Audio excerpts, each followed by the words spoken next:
story to tell, and we are privileged to introduce him.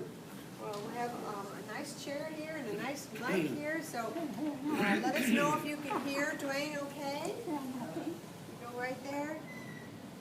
Okay, nice glass of water for you.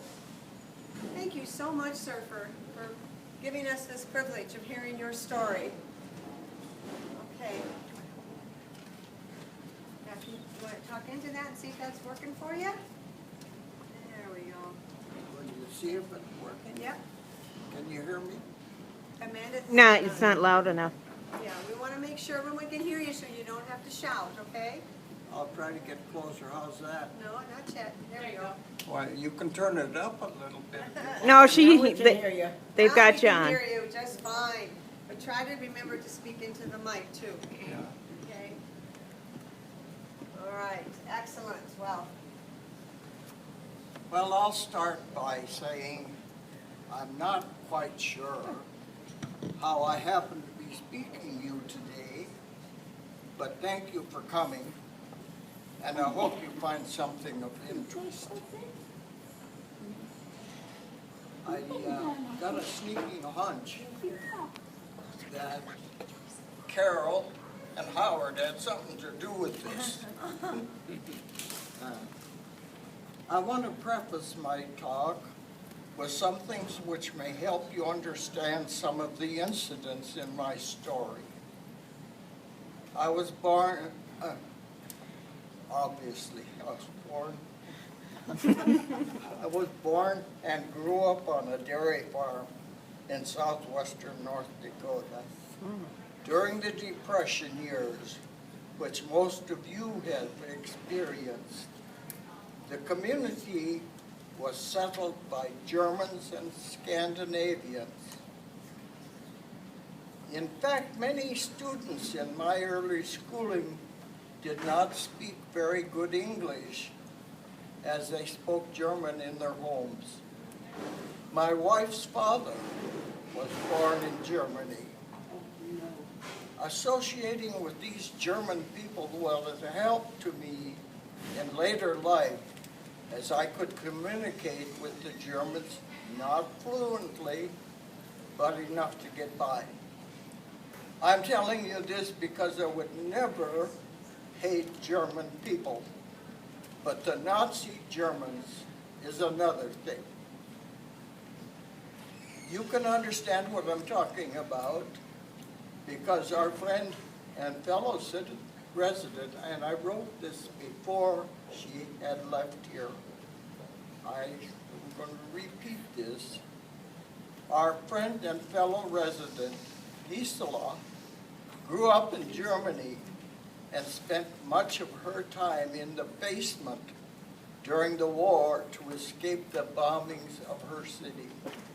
She also expressed to me shortage of food during that time.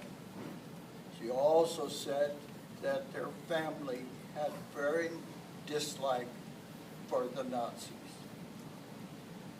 Getting back to my story, after I was called into the service, my parents sold the farm and moved into the town of Carson, North Dakota.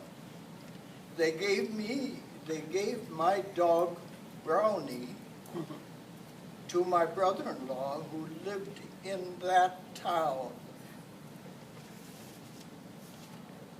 On December 15th, 1943, at the age of 18, I was inducted into the service and was sent to Camp Fannin, Texas.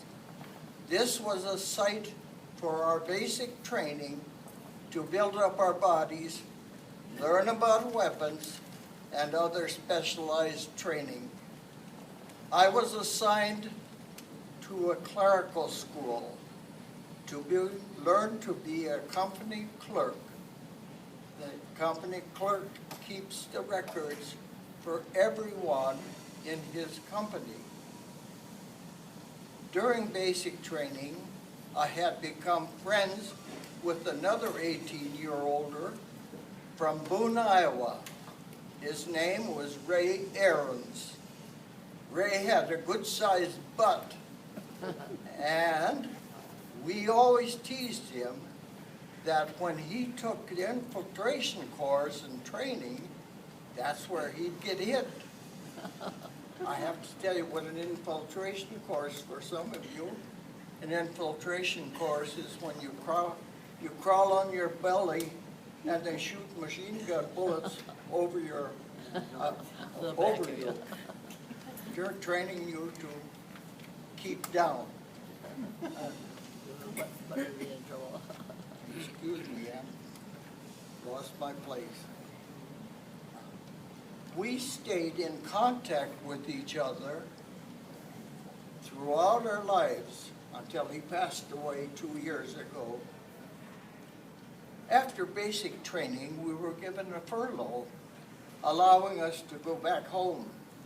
I decided to surprise everyone that I was coming. And when I stepped off the train in my hometown, guess who met me? My dog, Brownie. We can't explain this. As my brother-in-law said, the dog seldom left their yard. This is just one of the unusual things that happened to me while I was in the service. The furlough went fast. I was quite sure that when I would be reporting back, that it would only be a short time that we would be going overseas. When I said goodbye to my girlfriend, whom I had gone with from the 7th grade, we both recall me saying that I would come back from the war, but something was going to happen to my hands. I reported to Camp Campbell, Kentucky, near Indianapolis, and discovered I was assigned to Company D, 423rd Regiment of the 106th Division. Following some additional training, we were put on a troop train and went to a camp in Texas. We weren't there very long, so I can't even remember the name of that camp. We got on a troops train, destination unknown. Some said Camp Kilmer, some said Camp Miles Standish. Miles Standish was the one. This was to be our port of embarkation camp. On October 7th, after several weeks of packing, issuing of new combat equipment and clothes, on October 15th, we again boarded a troop train and headed for, and I should tell you that Camp Miles Standish is in Massachusetts, because otherwise you won't understand this statement. On October 15th, we again boarded a troop train and headed for, we thought, a short trip to the Boston Harbor. Instead, we arrived in New York on a ferry, crossing the Hudson River to board our ship. To our surprise, we boarded the Queen Elizabeth, the largest ship in the world at that time. There is a new Queen Elizabeth now, as many of you know. That original ship was burned in the Chinese, some Chinese port, and I don't remember when, but it was replaced by a new one. There were about 15,000 servicemen on board, and that's kind of unbelievable, isn't it? 15,000 people on board this ship. It was very crowded. Chow lines were very long. Our 6-day journey was very tiresome. I want to interject something else. The Queen Elizabeth ship was so fast that we did not have any escorts. they would be able to outrun the submarines that were in the areas. Our 6-day journey was very tiresome. We landed at Greenock, Scotland, because this was one of the only ports that could accommodate a ship of this size. We boarded a troop train and traveled down to Cheltenham, England. As we were traveling down, looking out the train window, we saw some of the most beautiful scenery. Cheltenham was a resort town close to the city of London, and they had set up a camp there for people that were going to go across the channel into France. Our next trip was a rough one. Small ships and large, rough waves. I was told that the English Channel is one of the roughest bodies of water for, taking a boat. We crossed the English Channel and we landed at Le Havre, France. Prior to this, for some reason or another, I was changed from a clerk typist to a gunner. Several people experienced the same type of situation. I always thought it was because when it was inevitable that we crossed the English Channel, we would soon be on the front line. People became ill from fear and stress, so people had to be shifted around to fill their various duties. In researching my records for basic training on weapons, I found this rating, machine gun, first class gunner. This probably is the answer to my year-long question, why that switch from a typewriter to a machine gun? I will never forget the scene at the Le Havre harbor. There was so much debris, partly sunk boats, and so much other signs of destruction. Evidently, a path had been cleared through all of this to allow the landing of small boats.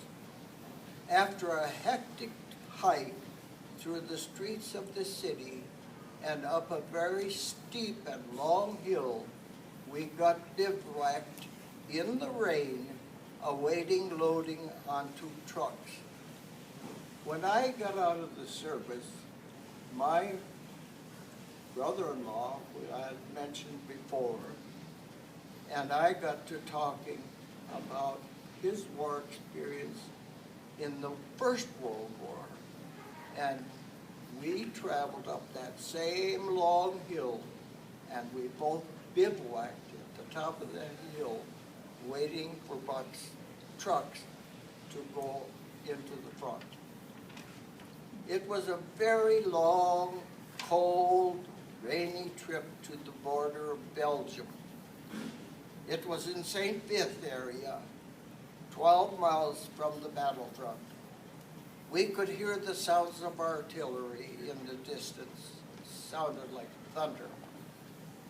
On December 11th, 1944, we relieved the 2nd Division on the Siegfried Line at a supposedly quiet spot. The area we were in was heavy forest, similar to northern Minnesota in December. We were told not to instigate any encounter, simply hold. From my gun emplacement, through the trees, I could see the Germans. We could hear heavy equipment being brought in, which we reported to our headquarters.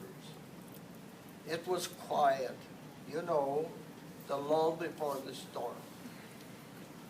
The veteran units in the 2nd Division had protected its front line against the bitter weather with log-covered dugouts for rifle and weapon squads.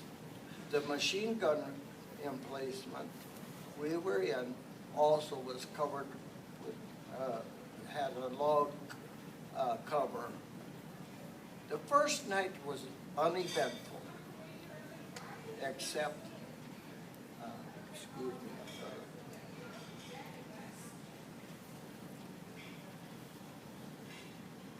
the first night was uneventful except that we were scared stiff. The second night, the Germans began feeling us out, and of course we threw a little of it back. First casualty in our company that night. Trigger-happy sergeant accidentally shot his gunner in the foot. Following are quotes from the New York Times, and I'll break from my story for just a little bit.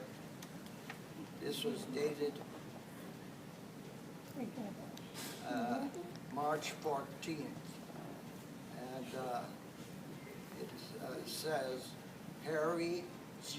Westover, Collector of Internal Revenue, he received a reply today from PFC Sidney I. Jaffa, who had been served with a demand for payment of his 1943 income tax. Remember, he got that in his foxhole.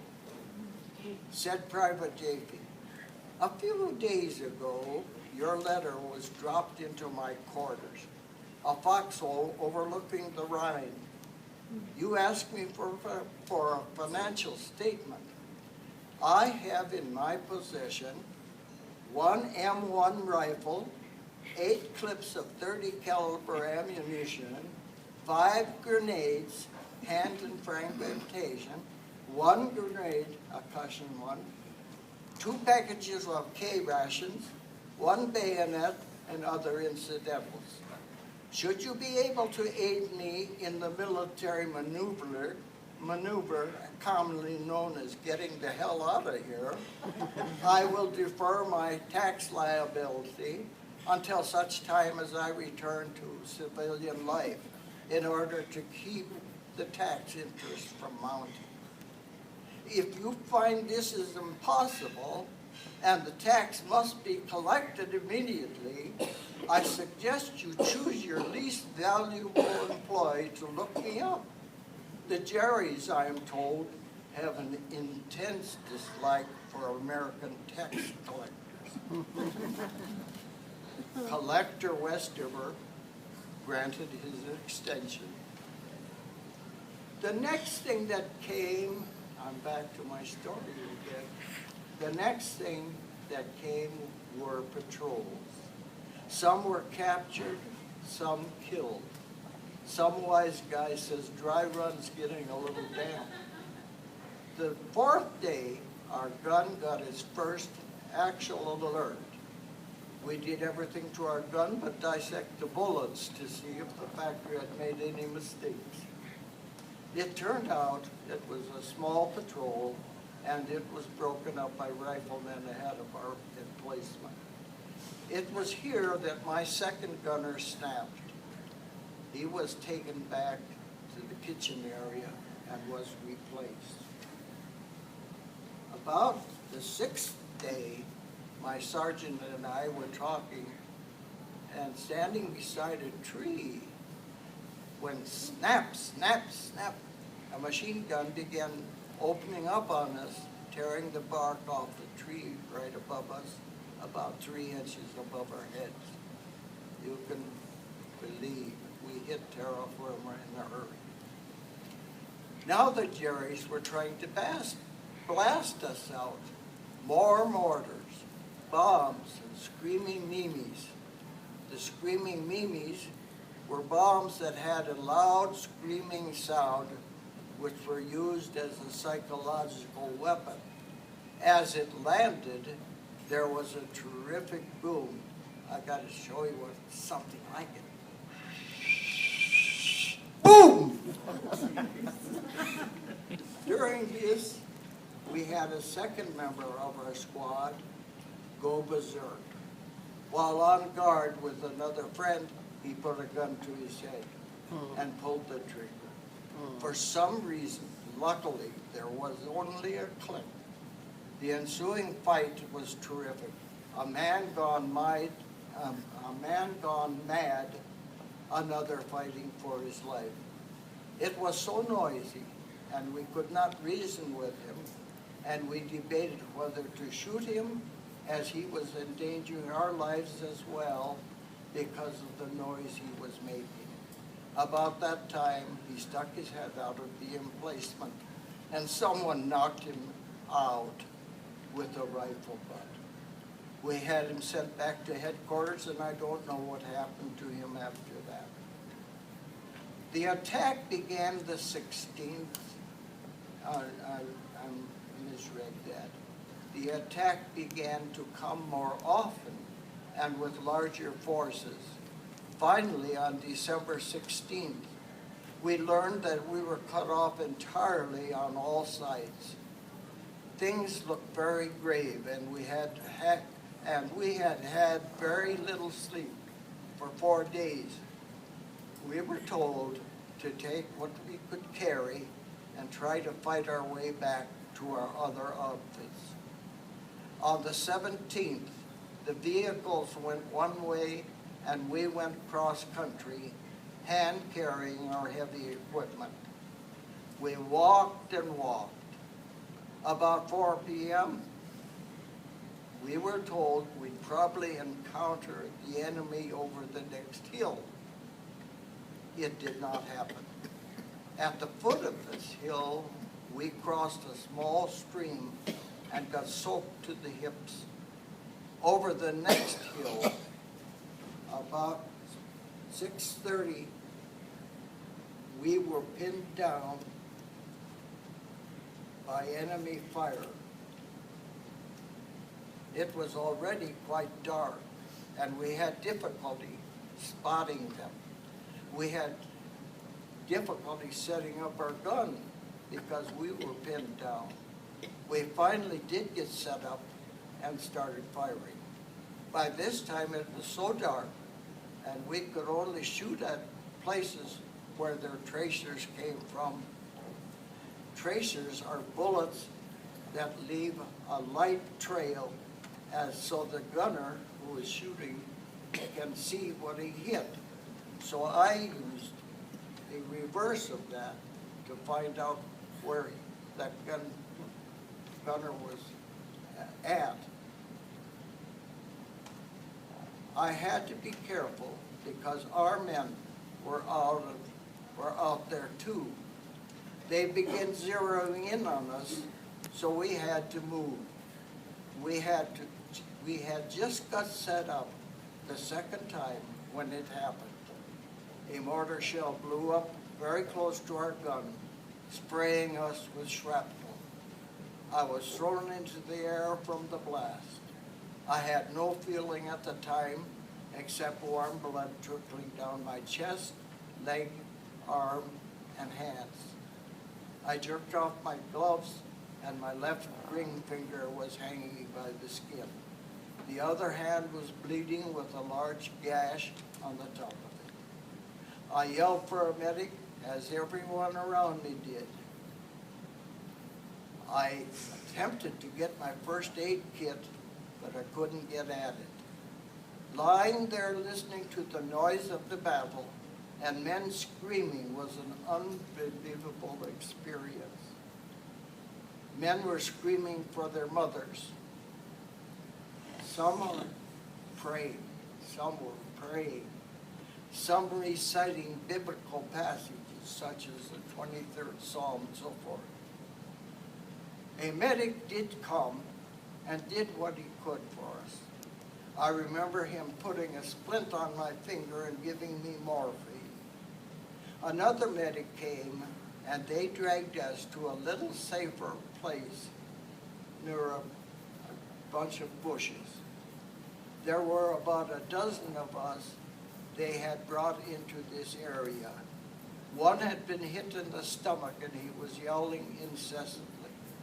It was especially noticeable to me as he was lying next to me. The rest of the night, we lay sweating out the artillery and mortar fire. It was very cold. During the night, the medics put up a white fence of bandages around us. I must have dozed off because of the morphine, because when I woke up, the man who had been hit in the stomach was dead. When it became light, the medics went to look for the Germans to seek medical attention. We never saw the medics again. Some Germans came and looked us over. I admit I was scared stiff. The first thing they did was to take everything they wanted from us. They then helped us get to a nearby farmhouse where a German using U.S. medical supplies bandaged our wounds. At this point, I must say that the German soldiers so far were young and hated the war as much as we did. Two of them, about my age, placed me between them. I held my hands over their shoulders and they helped me walk to the farmhouse. It was very cold in this house, and with our pains, quite unbearable. Horses were in the adjoining room, and German soldiers crowding around to see the gangsters, as they called us. A German doctor who could speak a little English was examining me, and I said, "You are no good."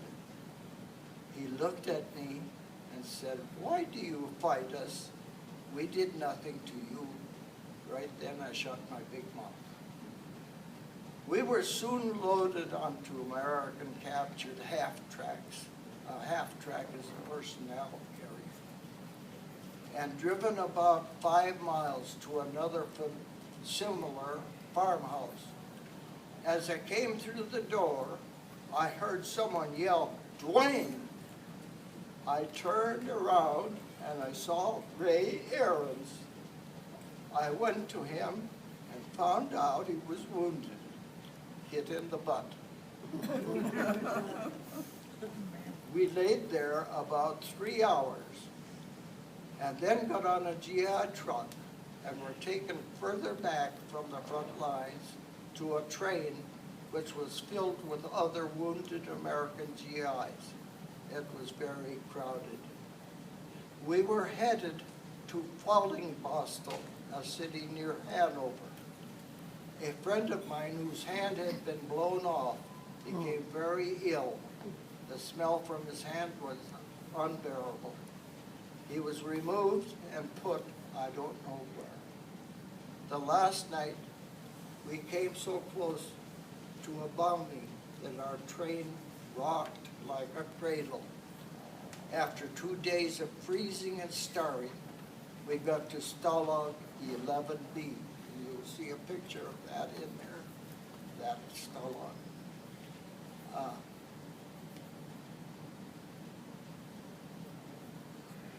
They had no bed for us, but we were given one ragged German blanket. We laid on the floor and tried to keep warm. The next day, we got our first ration of food, which remained the same if we got any at all throughout our prison experience. It consisted of a cup of watery turnip soup. One day we'd get the tops, next day we'd get the bottoms. And just went over and over like that. We had a loaf of bread to be shared by 7 people. Now the bread, I believe, was made of barley. It had a consistency of rubber. Occasionally, we did receive a little margarine and 2 cups of tea per day. And I believe the tea was also made from barley. Christmas passed like any other day, except we got a small piece of meat. Could have been horse meat. We also received our first Red Cross parcel. to be shared by 4 men, just enough to make us hungrier. On January 5th, we were loaded into boxcars, 60 men in each car, and the door was locked. The door had a small opening in it, and the only way anything could be sent in or out was through that door. Yes, that small opening. These boxcars were much smaller than those in the U.S.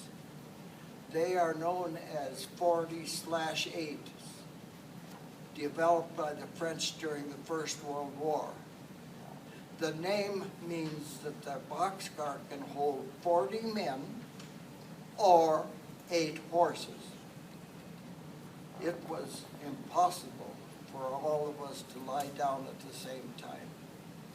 Before we left, we were given our ration to last us for the trip. 1/2 a loaf of bread and a small can of meat per man. We were locked in this boxcar for 4 days and 6 nights. Men were fighting with each other. We were strafed by British Spitfires. Once in a while we'd get a little water when the train was stopped. Finally, on the 5th day, we reached the city of New Brandenburg and Stalag 2A. That you will also find up there. This camp was a little better. There were compounds which were separated by barbed wire fences, and the prisoners were divided into their various nationalities. American in one compound, British in another compound, French in another compound, and so forth. Our compound was next to the Russians. On the other side of the compound, the Germans had a crematorium. Vehicles carrying dead were lined up constantly, awaiting their turn to deliver bodies.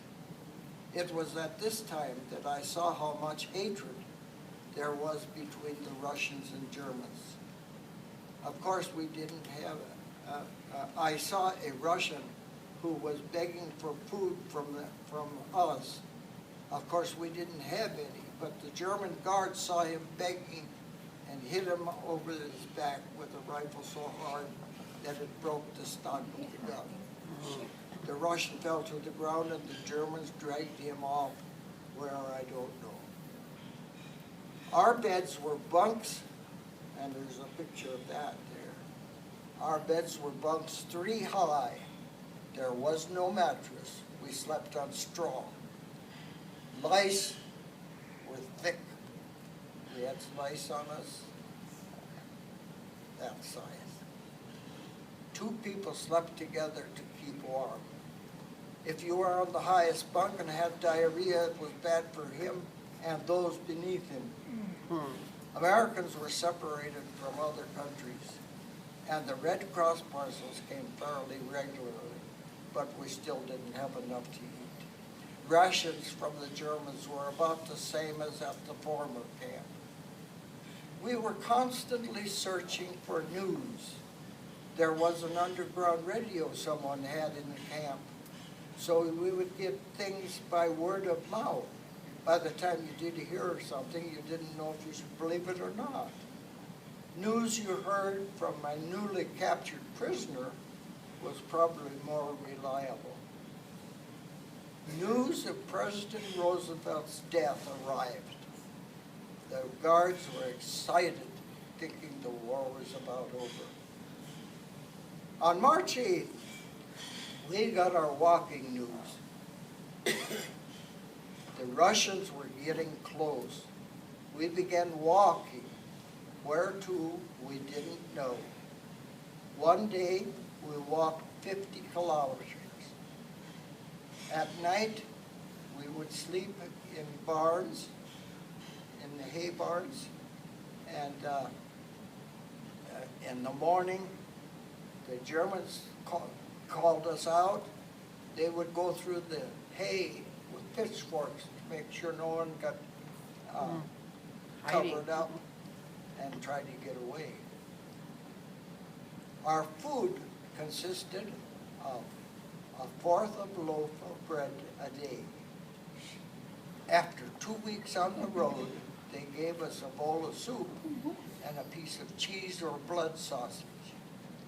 We were allowed a cup of warm water a day. Many GIs were beaten when they couldn't keep up with the main group. We were walking in a big circle. When the Allies got close, we'd turn back and head towards the Russians. Russians got close, we'd head back towards the Allies, just a big circle. Excuse me. On April 10th, by this time, there were some British soldiers walking with us. On April 10th, I, with 59 other men, were pulled off the road and put in boxcars to be sent to a hospital. I don't know how many days we were in that boxcar, but I do know this, that when we ended up, we were at Stalag 11B, my original Stalag. The next morning, after we arrived, there were only 15 of our group still alive. There was no treatment given to us, and we could tell that there were fewer German guards. Later, a British tank broke into our compound, followed by foot soldiers. We were told that we would be removed from the Stalag as soon as it could be arranged. Now the guards were gone.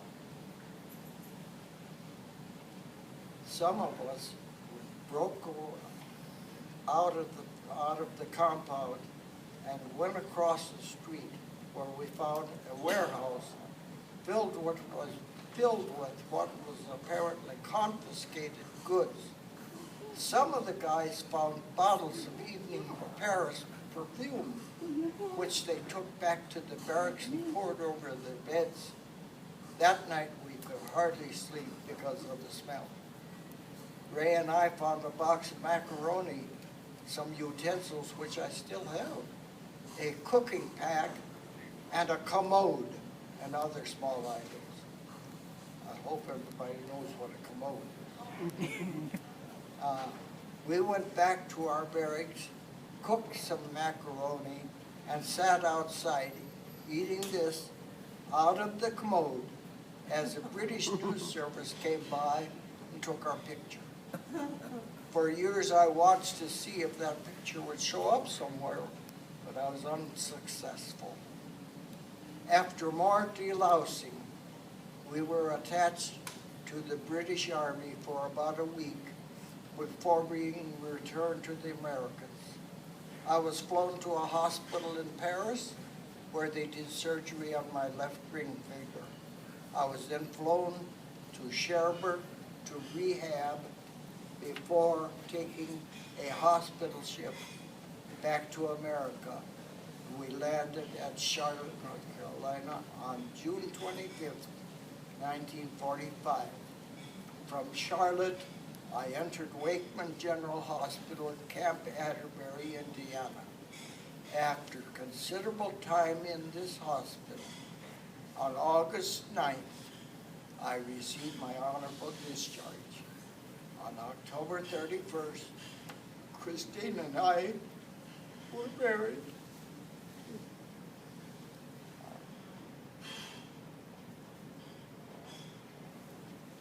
I'm going to skip this. I have an excerpt.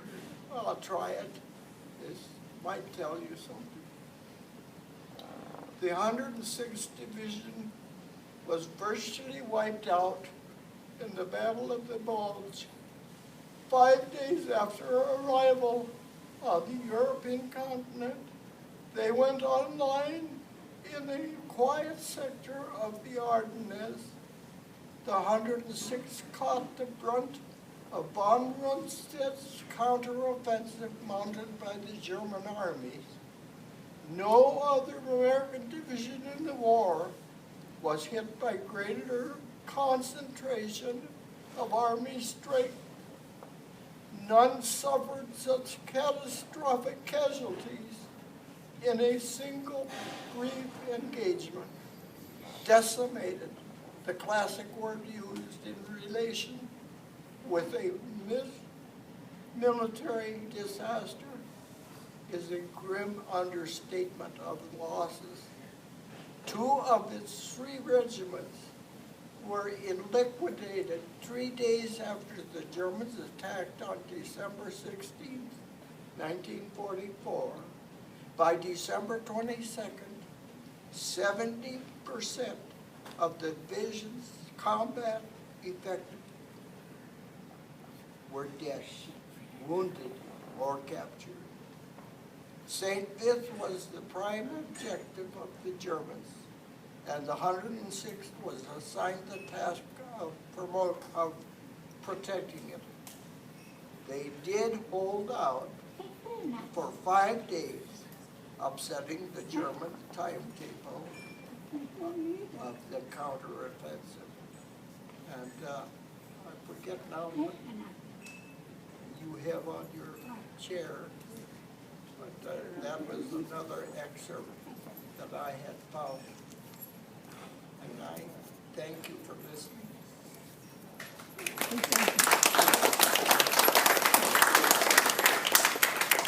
If you have any questions, shoot them. I was just going to say we can take some questions. You're okay with that? Yeah?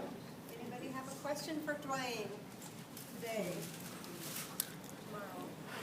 Tomorrow? I got a question for you. I heard that the people back home thought you had been killed in action. Is that true? The 2 people back home? The people, No, yeah. They received, I was already out of camp, out of prison before my folks heard anything. And if you will notice on the bulletin board or letter that my girlfriend sent me, and it is very obvious that it went through a lot of dirt and, before the mail got to the post office.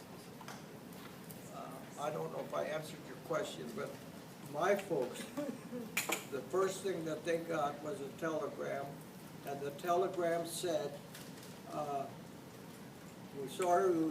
we regret to tell you that your son is missing in action.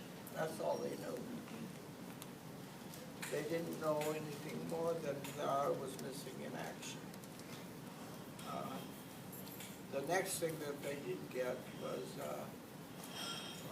something about, I got to recall this now because I don't have it. My son has all the things that I had collected. And I didn't want to ask him, he lives in Worthington, I didn't want to ask him to drive up here and bring that stuff. Or was I? You see now why I use notes. How many children do you have? How many children do you have? The question was, how many children do you have? How many children? We had 5 children. We lost our first one. Oh, You that's see great. one of them right there. I agree you had 5. And she is a twin. You see the twin around here every now and then. Quite often.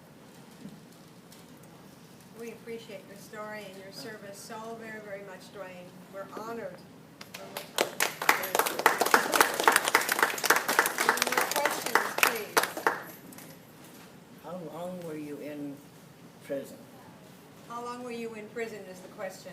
Well, remember that the war was just about over after the Battle of the Bulge. I was in prison 4 months. Okay. 4 months. I weighed 155, my weight right now. When I went into prison, when I came out, I weighed 115. Right. I was told, this is kind of funny to me now, I was told by the doctors, when they examined me after I got back to the States, I was told by the doctor that I would probably have lost several years of my life. I'm 90 years old. Congratulations. Congratulations. What years did you serve? What years did you serve, Duane? I served in 1940. I was drafted in 1943, and I served in 1943, 44, 45. Part of My husband was in the part of service. 45. My husband was in the service, but he was in the Army, but he said he served more time with, was with the Navy more than he was with the Army. Their outfit was with the Navy most of the time. Oh. Yeah. Every person, even people that were with me, would have a different story than I have. Because everybody, you know, just like here, everybody has a different story. Well, you have wonderful documentation, and we invite everyone to come up and take a look at it. It's just fabulous. Well, we have spent, as Carol knows, I have spent the goodly part of the month since Amanda asked me if I could give this speech. But I've been looking through everything I could find from my wife's records or photographs. Oh, by the way, a lot of this documentation was taken on my writing in prison, and on the front, on what photographs of my wife that I carried all the time. And that's what my son has now in his possession. Wonderful. Any other questions? I really appreciate your interest. I hope that I gave you some ideas of what it was like. Well, you honor We us, sir, with your appreciate- service, so. We appreciate your